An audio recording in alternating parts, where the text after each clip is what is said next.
What happens next with the situation in Iran? Check out this clip over here with Chris Cuomo talking about the recent Israel attacks on nuclear facilities and what's going to happen next. So we'll watch this clip together and then talk about it. But first, hit that subscribe button over there in the corner. We'd love to stay in touch. Check this out. Chris Cuomo here. Welcome to News Nation, where right and left come to be reasonable. And my brother and sister, tonight, it's time to forget the fringe, the feigned outrage that has consumed us. Forget about looking right and left.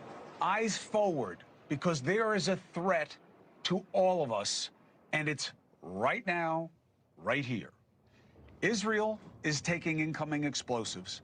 We'll show the pictures tonight. We'll watch what's happening. The Iron Dome has once again been largely successful, but not perfect. And we'll be hearing about casualties. We'll see what was taken out. It is nowhere near the kind of sophistication, substance, or successfulness that we saw with Israel's attack last night, what they called a preemptive strike. What you're watching is how the Iron Dome operates. And I have to tell you something, having sat in Tel Aviv and watched it up close on more than one occasion, this is all happening right overhead. You see that one just hit. They can't get all of it.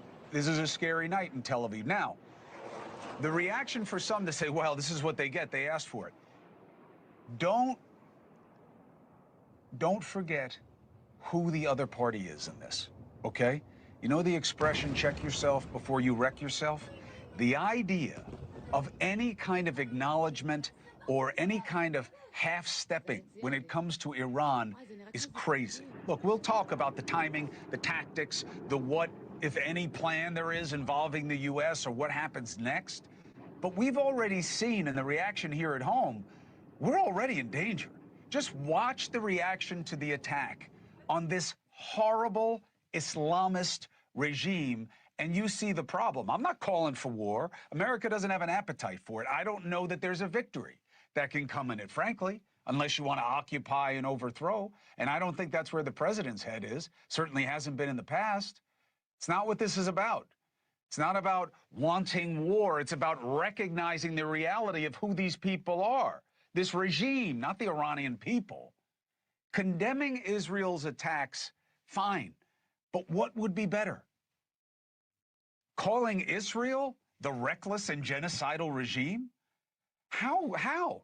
When Iran has been actively trying to get as many people to kill the Jews and Americans as they can for years. Do these people here in power in America, groups with like real membership and real backing, do you really intend on taking the side of terrorists again? I told you that the Hamas support was not a one-off. There are groups committed to fundamentalist extreme ideas that may come from lots of different sources and economic and philosophical and political realities, but they all meet and intersect at the same place, destroying our democracy and culture. This is why I tell the parties to chill with the break-it bombast as a sell for disruption. I get it, disruption is the flavor of the moment, but you have to be careful with that kind of talk. Change is good. Destroying what we are and what we have is not. Pay attention to the groups funded by the Shanghai communist businessman Neville Singham. I told you about him earlier this week. Look him up, Singham. And I'm not just talking about rogue radicals. We have legit lawmakers saying things that must be taken seriously. Representative Rashida Tlaib supporting Iran and calling Israel rogue and genocidal? Almost as bad are the people in her party who sit back and say nothing. Now is not the time. Where is AOC? Where are you, Representative? You are usually desperate for attention. Why so quiet? Are you worried your fellow socialists who don't think Israel has a right to exist will be upset if you speak truth about Iran being an absolute enemy?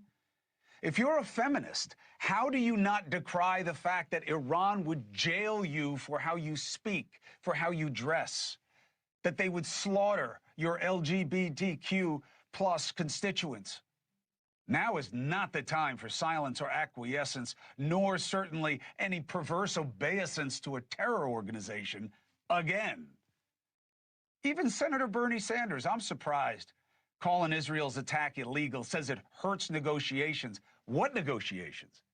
Isn't he on the Senate Foreign Relations Committee? You really think Iran is going to ever let people check their abilities? They are, I know, the senator knows this, but he's not living it with his politics. They want to kill Bernie as a Jew, as an American, as an infidel. They want to kill him. They're not going to tell you the truth. They're not going to keep a deal. They never have. Tim Walz wanted to be president and vice president of the United States. Really wants to say that we've surrendered moral authority by supporting Israel after targeting Iran, and that China may have the high moral ground? Are you nuts? They have 1 million Muslim ethnic minorities, the Uyghurs, in camps in China. What are you doing? I know that you think it's a way to attack Trump, but you seem crazy when you play politics, when there is an active terror threat against us. And don't say, yeah, no, only now because of what Israel did. No. As far as we know at this point, Israel says it had to do it. We don't know why. We'll try to find out more tonight. We'll wait for the president to tell us more.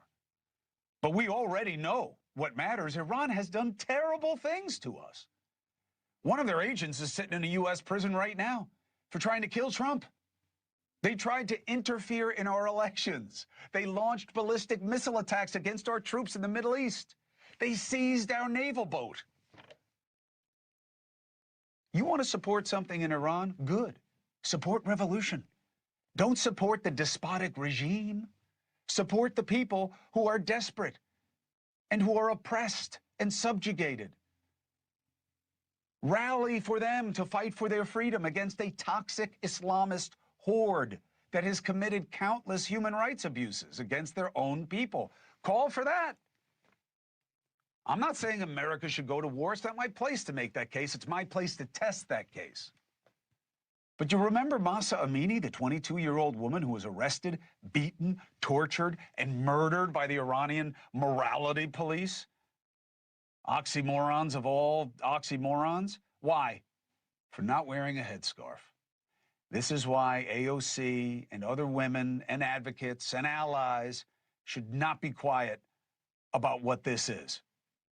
This is not Israel, beating up on somebody. Iranians went into the streets. We covered it here at News Nation a lot, more than most.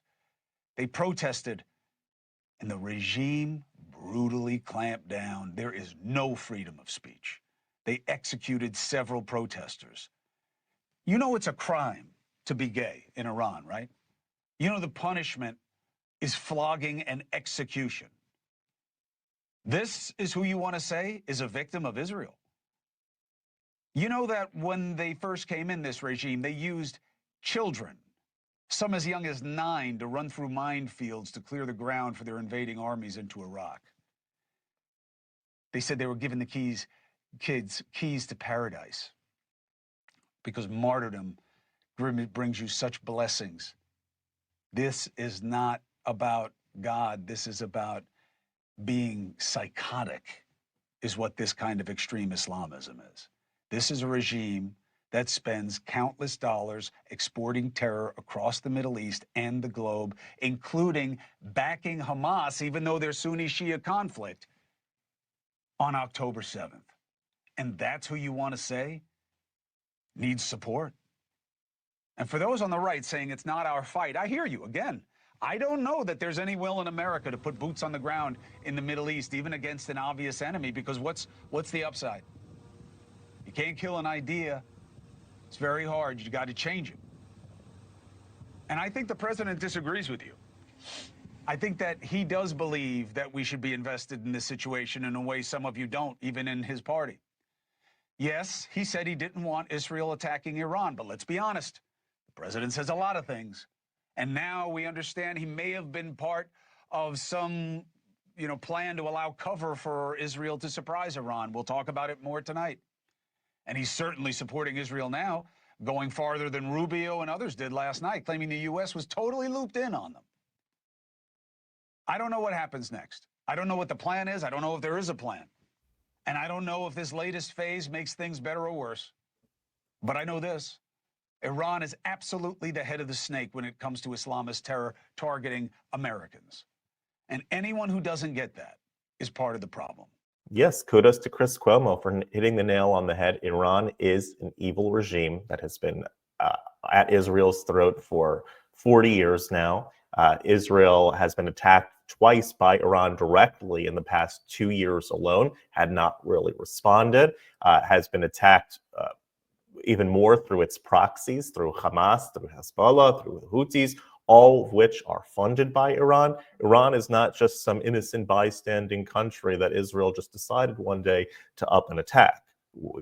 They got intel that they were this close to developing a nuclear weapon, and Israel wanted to take that possibility off the table in order to ensure its own safety and really the safety of the entire Western world. I mean, Israel operates in its own self-interest, as every country does and should, but Israel is also doing the world a favor at the same time in making the world a safer place, being that Iran won't have nuclear weapons. This is something that the entire West benefits from, the United States benefits from, and so this is something that the Arab world, many in the Arab world benefit from also. The Saudis are happy about this. The UAE is happy about this. Whether they can say that publicly because of what Arab culture is, that they may not be able to be actively, openly cheering on Israel, but all of these countries have said that they don't want Iran to have nuclear capabilities. And so Israel, again, operating in its own self-interest, is also doing the rest of the world a favor. I also happen to agree that America shouldn't be involved with this with boots on the ground, but I don't think anybody's even calling for that. And so all of the talking points and the perspectives that are out there, both on the right and on the left, about American involvement and how involved we're going to be, and we need to make sure that it's all the warmongers and neocons and whatever that want us to go to war. The job needs to get done. America should do what it's been doing until this point, but just let Israel do what it needs to do, and the rest of the world is going to be better off for it. If you like this content overall, hit that subscribe button over there in the corner. We'd love to stay in touch. Take care.